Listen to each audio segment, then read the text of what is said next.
कोई अगर आपसे पूछे कि क्या है कुंभ, तो बता देना कि जहां पूरी दुनिया का सबसे बड़ा धार्मिक आयोजन होता है, उसे कहते हैं कुंभ। कुंभ के मेले में इतनी भीड़ लगती है कि इसे स्पेस से भी देखा जा सकता है। नदी किनारे खाली जगह पर एक ऐसी नगरी बसाई जाती है जिसकी आबादी दुनिया के सबसे बड़े शहरों से ज्यादा होती है। एक ऐसी नगरी जहां जो भी आता है वो कभी खाली पेट नहीं जाता।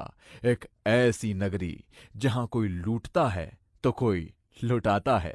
लाखों करोड़ों लोग कुंभ में आते हैं, शांति से अपनी साधना करते हैं और चले जाते हैं। ये कहना गलत नहीं होगा कि ये दुनिया का सबसे अनोखा अनुभव है। ऐसे में ये सवाल भी दिलचस्प है कि आखिर इस मेले का नाम कुंभ क्यों और कैसे पड़ा। वैसे तो कुंभ एक कलश को कहते हैं। ये परंपरा आदिकाल और वैदिक युग में शुरू हुई थी। तब ऋषि मुनि किसी नदी किनारे जमा होकर धार्मिक और आध्यात्मिक रहस्यों पर विचार विमर्श करते थे।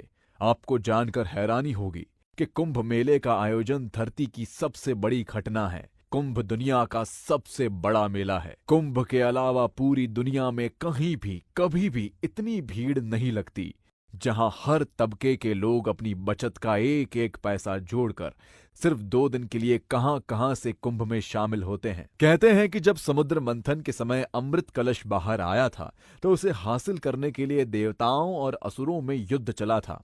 उसी दौरान अमृत कलश से अमृत की कुछ बूंदें धरती पर 4 जगहों पर गिरी थी और अब उन्हीं 4 जगहों पर हर 3 साल बाद कुंभ का मेला लगता है। इन 4 शहरों की 4 नदियों, हरिद्वार में गंगा नदी, उज्जैन में शिप्रा नदी पर, नासिक में गोदावरी नदी पर और प्रयागराज में गंगा, जमुना और सरस्वती नदी का संगम, इन 4 जगहों के बीच में कुंभ घूमता रहता है, जिसमें प्रयागराज का महाकुंभ मेला सबसे प्रसिद्ध है। कुंभ मेला 12 सालों में 4 बार लगता है, पर यह चक्र 12 साल का क्यों है, इसकी भी एक कहानी है। कहते हैं कि अमृत के लिए देवताओं और असुरों में 12 दिनों का युद्ध चला था और देवताओं का एक दिन मनुष्य के 1 साल के बराबर होता है। इसीलिए 12 साल में एक बार महाकुंभ होता है और हर 6 साल में अर्ध कुंभ मेला भी लगता है। यह चक्र 8वीं शताब्दी से निरंतर चला आ रहा है।